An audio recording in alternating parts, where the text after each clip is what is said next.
Assalamualaikum warahmatullahi wabarakatuh. Perkenalkan, nama saya Tushifa Malahika Zahra dengan NIM 08051382328098. Baiklah, saya di sini akan menjelaskan materi valuasi ekonomi praktikum ekonomi sumber daya laut. Valuasi ekonomi ini dapat didefinisikan sebagai upaya untuk memberikan nilai kuantitatif terhadap barang dan jasa yang dihasilkan oleh sumber daya laut dan lingkungan, baik atas nilai pasar, market value, maupun nilai non-pasar, market non-value. Tujuan dari valuasi ekonomi ini untuk memajukan keterkaitan antara konservasi sumber daya alam dan pembangunan ekonomi. Oleh karena itu, valuasi ekonomi dapat digunakan sebagai alat meningkatkan apresiasi dan kesadaran masyarakat sekitar lingkungan. Terdapat keempat metode yang sering digunakan dalam valuasi ekonomi, yaitu 1. Metode harga pasar konvensional atau conventional market value.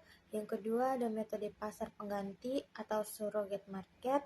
Yang ketiga, ada metode simulasi pasar atau simulate market. Dan 4 metode lainnya, yaitu termasuk kelompok metode transfer keuntungan atau benefit transfer, dan metode valuasi ekonomi participatory. Faktor utama yang mengaruhi valuasi ekonomi sumber daya laut meliputi potensi manfaat ekonomi langsung seperti perikanan dan hasil olahan laut, jasa ekosistem seperti terumbu karang dan mangrove, daya tarik pariwisata bahari, keberlanjutan industri kelautan, dan faktor sosial ekonomi masyarakat seperti pendapatan dan pendidikan. Selain itu, terdapat juga metode dan teknik valuasi yang digunakan seperti pendekatan nilai pasar dan non-pasar, serta pengetahuan dan persepsi masyarakat terhadap sumber daya tersebut menjadi faktor penentu dari valuasi ekonomi tersebut.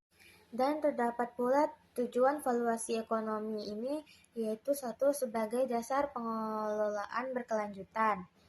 Yang kedua, menjadi alat analisis biaya manfaat. Menjadi dasar untuk analisis biaya manfaat dalam proyek investasi atau penanganan ganti rugi kerusakan lingkungan. Yang ketiga, ada meningkatkan kesadaran pemangku kepentingan. Yang keempat, pengembangan kebijakan, memberikan dasar ilmiah untuk penyusunan kebijakan pemetaan ruang pesisir dan laut yang optimal. Valuasi ekonomi sumber daya laut mempertimbangkan beberapa nilai. Yang pertama yaitu manfaat langsung atau direct use value.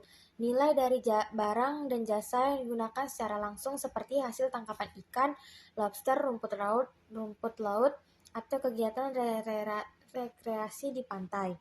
Yang kedua itu ada manfaat tidak langsung, indirect use value, manfaat ekologis yang diberikan oleh ekosistem laut, contohnya fungsi hutan mangrove sebagai penahan erosi atau fungsi padang lamun dalam menjaga stabilitas iklim dan penyerapan karbon. Yang ketiga ada manfaat pilihan atau option value, nilai seperti nilai keanekaragaman hayati yang bisa dimanfaatkan untuk obat-obatan. Ini nilai potensial yang digunakan di masa depan. Dan ada nilai non-penggunaan atau non-use value. Valuasi ekonomi sumber daya laut adalah penilaian nilai ekonomi suatu barang dan jasa yang dihasilkan oleh ekosistem laut, baik dari nilai pasar maupun non-pasar.